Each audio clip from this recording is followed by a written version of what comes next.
چراغ مصطفی سے شرار بو لہبی۔ اسلام کی روشنی پھیلتے ہی دنیا میں تہذیب و معاشرت اور حق و انصاف کے اصولوں کی ایسی دستاویز سامنے آئی جس نے دنیا کے مظلوم انسانوں کے بنیادی حقوق کا تعین کیا اور حق و باطل کی حدود کو واضح کر دیا۔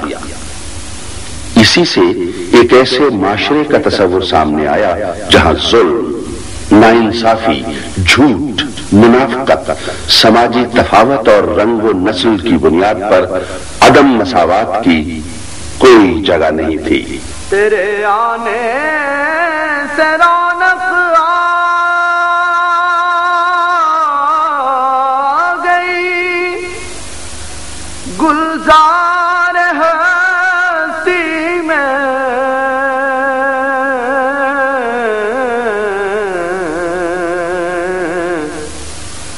شریک حال قسمت ہو گیا،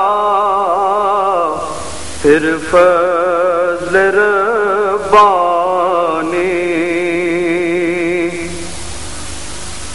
سلام صاحب خلق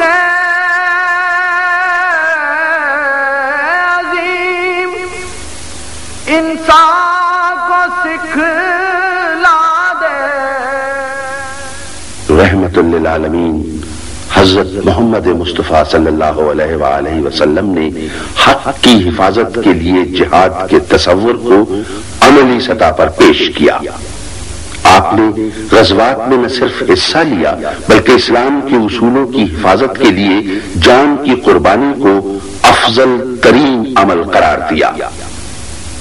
آپ نے جبر و استبداد اور ظلم کے خلاف آواز بلند کرنے کی تلقین فرمائی اور اسلامی اصولوں اور اقدار کو اپنی جان سے عزیز تر سمجھا۔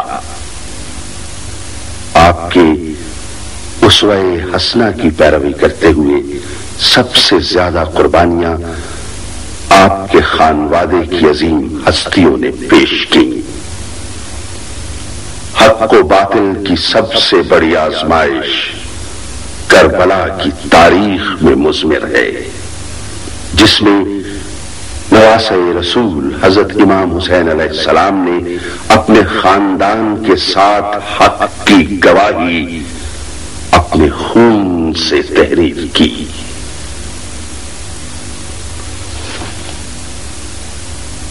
غریب و سادہ و رنگین ہے داستان حرم، نہایت اس کی حسین، ابتدا ہے اسماعیل۔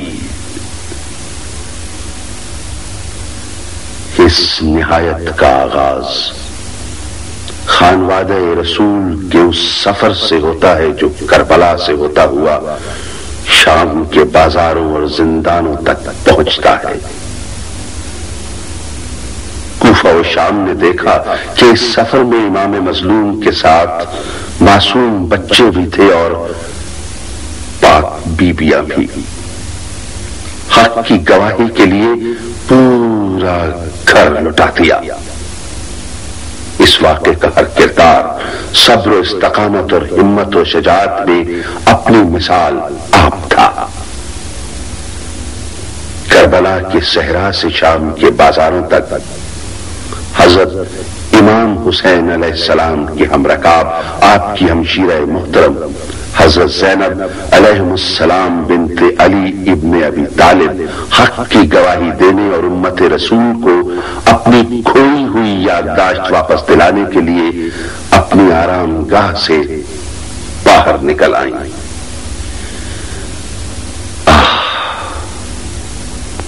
چشم فلک نے جنہیں کبھی نہیں دیکھا تھا انہیں کن صعوبتوں سے گزرنا پڑا۔ اس کی کچھ گواہی تو کربلا دے رہا ہے اور کچھ شام کا شہر۔ یہ شام کا دارالخلافہ دمشق ہے جو امانت گاہ مسافران کربلا ہے۔ یہ شہر جو روضہ بلال حبشی کا شہر بھی ہے اور جہاں حضرت بی بی زینب علیہ السلام کے شوہر نامدار حضرت عبداللہ بن جعفر طیار کا روضہ اقدس بھی ہے، جہاں مظلوم کربلا حضرت امام حسین علیہ السلام کی صاحبزادی حضرت بی بی فاطمہ بنت صغرا اور ہمشیرہ حضرت ام کلثوم بنت علی علیہ السلام کے روضوں کی زیارات کے ساتھ ساتھ حضرت بی بی فاطمہ الزہرا علیہ السلام کی ایک کنیز حضرت بی بی فضہ کا روضہ بھی موجود ہے۔ لیکن شہدائے کربلا کی آخری آرام گاہ قبرستان مسافراں شام کی سرزمین کو وہ وقار و اعتبار بخش دیتا ہے کہ تاریخ اس شہر کی فضیلت پر فخر کرتی ہے، اور پھر اس شہر کے زمین پر بوجھ بن گئے وہ لاشیں جو کربلا کی خاک پر اپنے خون سے حق و انصاف کی گواہی رقم کر گئے۔ حضرت بی بی زینب علیہ السلام لٹا پٹا قافلہ لیے اسیر ہو کر ان لاشوں کے ساتھ شام میں داخل ہوئیں۔ ان بے کفن لاشوں کو یزید کے سامنے پیش کرنے کے لیے اس مقام پر رکھا گیا۔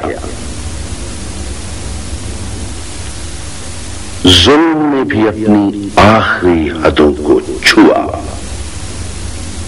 جب شہداء کے سروں کو جسد مبارک سے جدا کیا گیا۔ تاریخ اس مقام کو کبھی نہیں بھلا سکتی کہ خون سے بھرے ہوئے اس پیالے میں شہداء کے چہرے مبارک رکھے گئے۔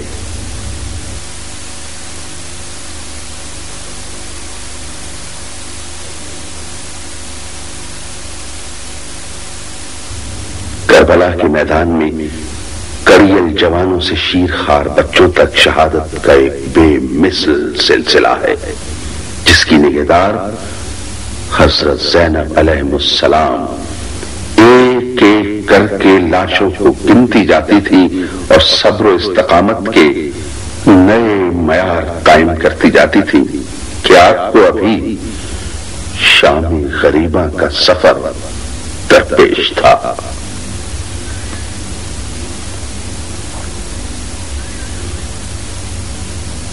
اپنے بھائی حضرت امام حسین علیہ السلام اور خانوادہ رسول کے تمام شہداء کو ودا کرنے کے بعد عابد بیمار حضرت امام زین العابدین علیہ السلام اور معصوم سکینہ علیہ السلام کو گلے لگا کر غصہ دیتی جاتی تھی اور آسمان کا سینہ شق ہوتا جاتا تھا۔ آپ نے دیکھا کہ خیموں کو آگ لگا دی گئی اور قافلہ کربلا کے معصوموں کو اسیر کر کے دربار یزید کی طرف کوچ کا حکم ملا ہے۔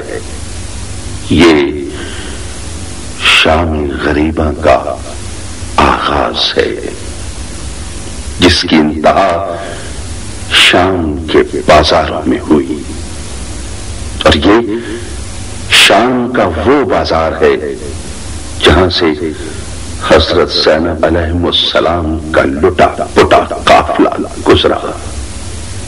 یہ بازار آج بھی گواہی دے رہا ہے کہ صبر و استقلال کے پیکر جب اس بازار سے گزرے ہوں گے تو کتنے دنوں کی دھوپ اور بھوک آپ کے چہروں پر ہوگی، اور کھڑکیوں سے سوئی ہوئی امت نے کیسے دیکھا ہوگا، اور آپ کے بین سن کر کیسے ان کے دلوں سے خوف کی برف پگھلی ہوگی کہ ان کے دل تو آل نبی کے ساتھ تھے، زبانیں مصلحت کے پردے میں گم ہو گئی تھی۔ تمام تر صعوبتوں اور خستہ حالی کے باوجود آپ کے حوصلے بلند تھے، اور اس کی وجہ یہ تھی کہ اسلام کو نئی زندگی کے لیے جس شہادت کی ضرورت تھی وہ ادا ہو چکی تھی۔ قافلہ حسین کی سربراہ محترم بی بی پاک حضرت زینب علیہ السلام اپنے قیدی اہل خانہ کے ہمراہ دربار یزید میں لائی گئی۔ ایک روایت کے مطابق دربار کی شان و شوکت میں اضافہ محسوس تھا، اس لیے آپ کو یہاں کئی گھنٹوں تک روکے رکھا گیا۔